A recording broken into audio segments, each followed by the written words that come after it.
Hi guys, welcome back to the channel. आज की इस वीडियो में हम एक्सप्लोर करने वाले हैं आइकनिक मूवी दिल को। आई प्रॉमिस आज का ये एनालिसिस बहुत ही इंटरेस्टिंग और माइंड ब्लोइंग होने वाला है। So without wasting any time, let's start now.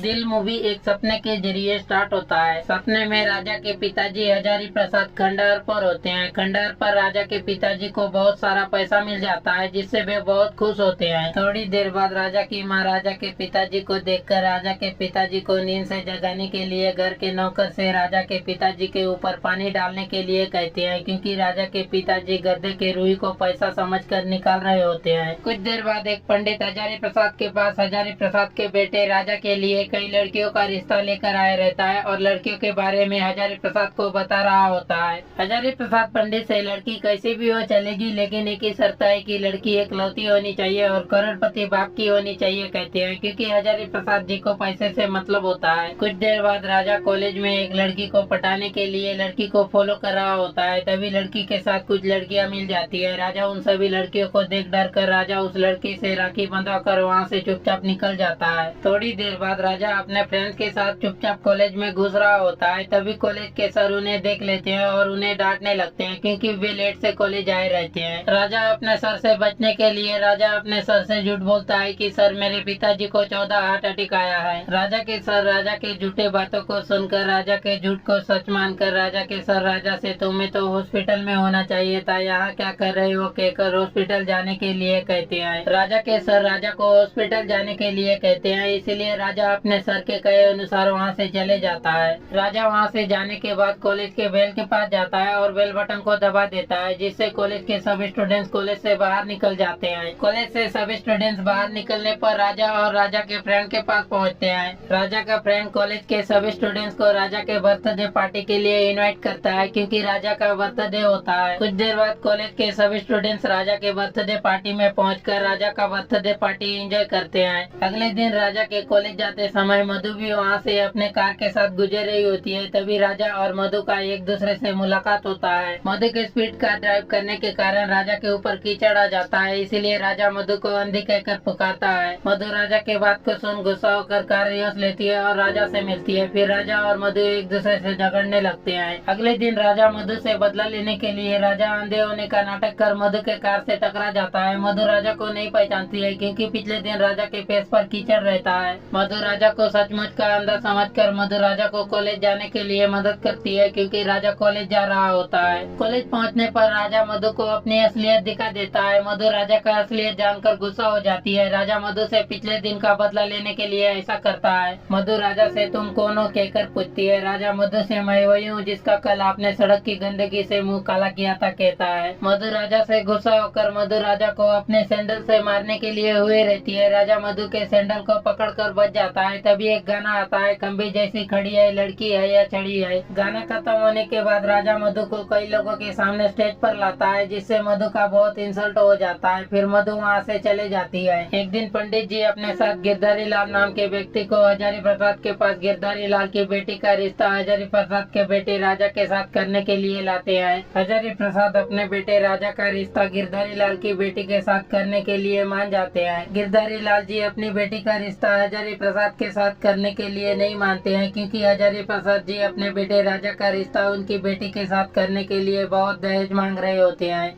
एक दिन हजारी प्रसाद जी पंडित के साथ एक होटल से गुजर रहे होते हैं। तब हजारी प्रसाद जी का मुलाकात मधु के पिताजी से होता है। मधु के पिताजी बड़ी बड़ी बातें कर रहे होते हैं। बात बात पर मधु के पिताजी अपनी बेटी मधु के बारे में बात करने लगते हैं। हजारी प्रसाद मधु के पिताजी के बातों को सुनकर अपने बेटे राजा का रिश्ता उनकी बेटी मधु के साथ करने का फैसला करते हैं, क्योंकि मधु के पिताजी अमीर होते हैं। उस दिन के बाद से हजारी प्रसाद जी मधु के पिताजी के नजरों के सामने अमीर होने का नाटक स्टार्ट कर देते हैं, ताकि अपने बेटे राजा का रिश्ता उनकी बेटी मधु के साथ कर सके। एक दिन हजारी प्रसाद जी और मधु के पिताजी मंदिर में पूजा करने के लिए गए होते हैं। मधु के पिताजी मंदिर से पूजा करने के बाद एक इम्पोर्टेंट मीटिंग में जाने के लिए हुए रहते हैं। तभी उन्हें पता चलता है कि गाड़ी के 2 टायर पंचर है। गाड़ी के टायर्स को हजारी प्रसाद जी जानबूझकर पंचर करवाए रहते हैं, ताकि मधु के पिताजी को वो अपनी गाड़ी से ड्रॉप कर सके, जिससे उनकी थोड़ी जान पहचान हो सके। हजारी प्रसाद जी मधु के पिताजी को हेल्प करने के लिए पूछते हैं। फिर फिर मधु के पिताजी हजारी प्रसाद के साथ चले जाते हैं। उस दिन के बाद से हजारी प्रसाद जी और मधु के पिताजी का मिलना जुलना बन जाए रहता है, जिससे उनकी अच्छी दोस्ती बन जाए रहती है। एक दिन हजारी प्रसाद पंडित के साथ अपने बेटे राजा के शादी के लिए रिश्ते की बात कर रहे होते हैं, तब वहाँ मधु के पिताजी भी आ जाए रहते हैं। मधु के पिताजी हजारी प्रसाद के बातों को सुनकर मधु और उनके बेटे राजा के रिश्ते के लिए जिक्र करते हैं। हजारी प्रसाद राजा मधु के शादी के रिश्ते के लिए मान जाते हैं, क्योंकि हजारी प्रसाद यही चाह रहे होते हैं कि राजा मधु की शादी हो जाए। एक दिन मधु डांस कर रही होती है, तब वहाँ राजा अपने दोस्तों और कुछ कॉलेज के लड़कों के साथ आता है। राजा वहाँ आकर मधु को परेशान कर रहा होता है, इसलिए मधु राजा को डांस के लिए चैलेंज करती है। राजा मधु के डांस चैलेंज को एक्सेप्ट कर लेता है। फिर दोनों आज ना छोड़ेंगे तुझे दम दमादम गाने के जरिए डांस कंपटीशन करना स्टार्ट कर देते हैं। गाना के खत्म होते समय राजा मधु को फिर से परेशान करता है। एक दिन हजारी प्रसाद अपने बेटे राजा को मधु के घर मधु से मिलाने के लिए लेकर जाते हैं, ताकि राजा और मधु शादी के लिए एक दूसरे को जान सके। राजा मधु एक दूसरे से मिलने पर शादी करने से मना कर देते हैं, क्योंकि वे एक दूसरे के दुश्मन होते हैं। एक दिन राजा मधु कॉलेज के स्टूडेंट्स के साथ कैंपिंग करने के लिए बस से कैंपिंग करने के जगह जा रहे होते हैं। बस में मधु राजा का सभी के सामने मजाक उड़ा रही होती है, जिससे राजा बहुत गुस्सा हो जाता है। कैंपिंग के जगह पहुंचने पर मधु वॉशरूम जा रही होती है। राजा मधु से बदला लेने के लिए मधु से पहले वॉशरूम पहुंचकर वॉशरूम का मेल फीमेल टैग चेंज कर देता है। मधु फीमेल टैग को देख फीमेल वॉशरूम समझकर मेल वॉशरूम में चले जाती है, जिससे मधु को दिक्कत हो जाता है। मधु के वॉशरूम से बाहर निकलने पर राजा अपने दोस्तों के साथ हंस रहा होता है। मधु राजा से बदला लेने के लिए मधु राजा पे रेप करने का इल्जाम लगा देती है, जिस कारण राजा को कैंपिंग से निकाल दिया जाता है। थोड़ी देर बाद राजा मधु को सबक सिखाने के लिए रेप करने का नाटक करता है, जिससे मधु अपने आप पर शर्मिंदगी महसूस करती है। फिर थोड़ी देर बाद मधु राजा पर लगाए रेप करने के झूठे इल्जाम को सभी के सामने सच बता देती है और राजा से माफी मांग लेती है। फिर राजा को वापस कैंपिंग में ले लेते हैं। मधु को धीरे धीरे राजा अच्छा लगने लगता है, क्योंकि राजा अच्छा, ईमानदार और एक नेक दिल इंसान होता है। एक बार कैंप में सभी लोग खुशी से एंजॉय कर रहे होते हैं, तभी मधु राजा से मिलने के लिए एक खबर पहुंचाए रहती है, क्योंकि वो अपने दिल की बात राजा को बताना चाहती होती है। राजा मधु से मिलने से मना कर देता है। मधु राजा के मना करने पर भी मधु राजा से मिलने चली जाती है। अपनी भावनाओं को रोक ना पाने की वजह से मधु राजा को किस कर अपने दिल का बात जाहिर कर देती है।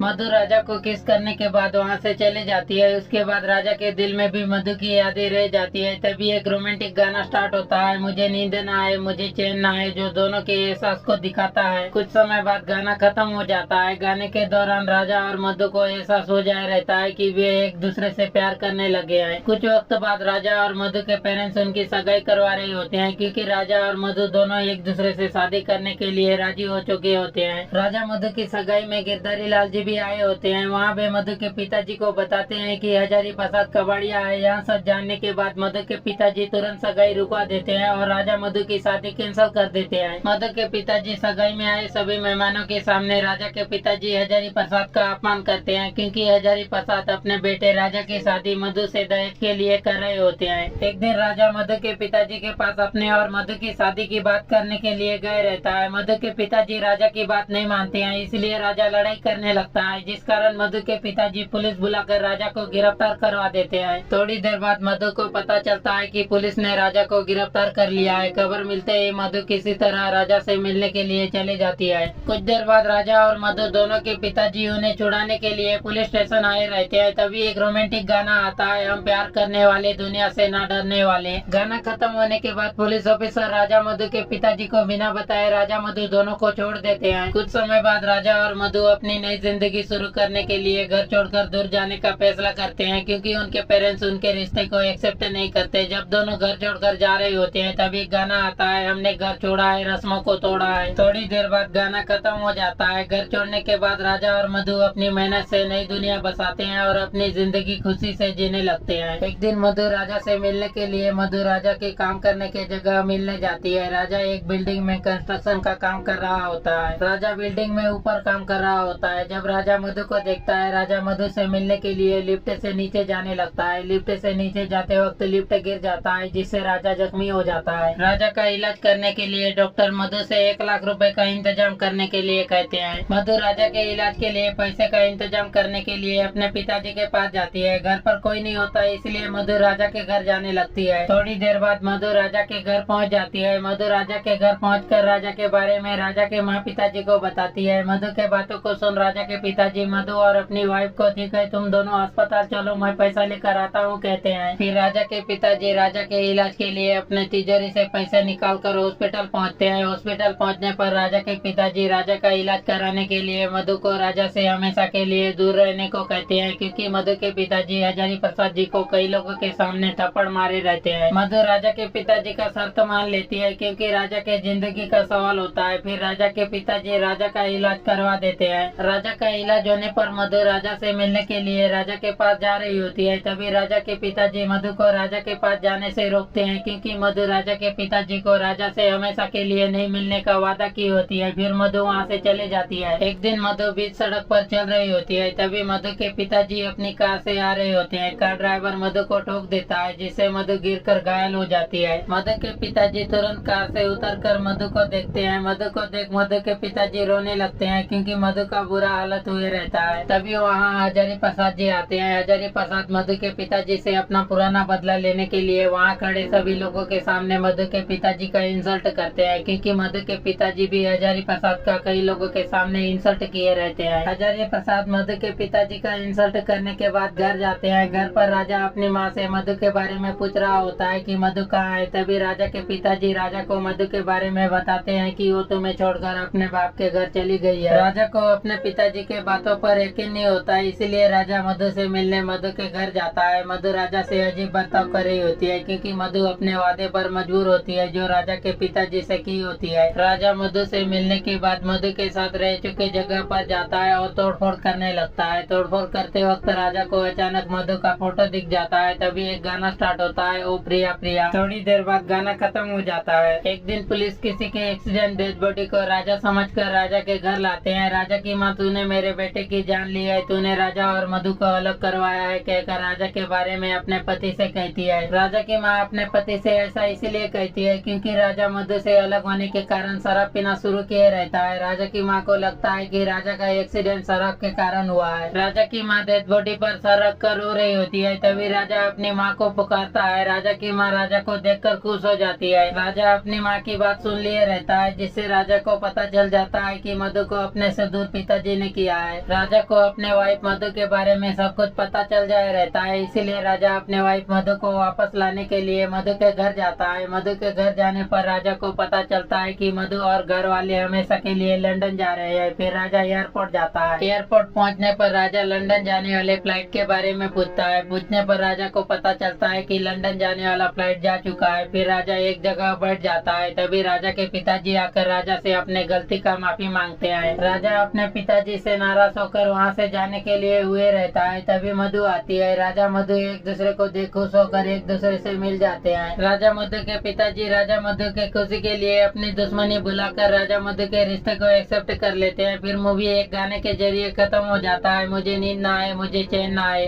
सो गाइस, ये था आज का एक डिटेल्ड एनालिसिस। आई होप आपको ये वीडियो इंटरेस्टिंग लगी होगी और कुछ नया जानने को मिला होगा। अगर वीडियो में मजा आया तो इस वीडियो को लाइक और शेयर जरूर करना, और ऐसे ही अमेजिंग वीडियोस के लिए चैनल को सब्सक्राइब कर बेल आइकन दबाना मत भूलना। आपका क्या ओपिनियन है इस टॉपिक पर मुझे कमेंट सेक्शन में जरूर बताएं। Thank you so much for watching and I will catch you guys in the next one. Bye bye.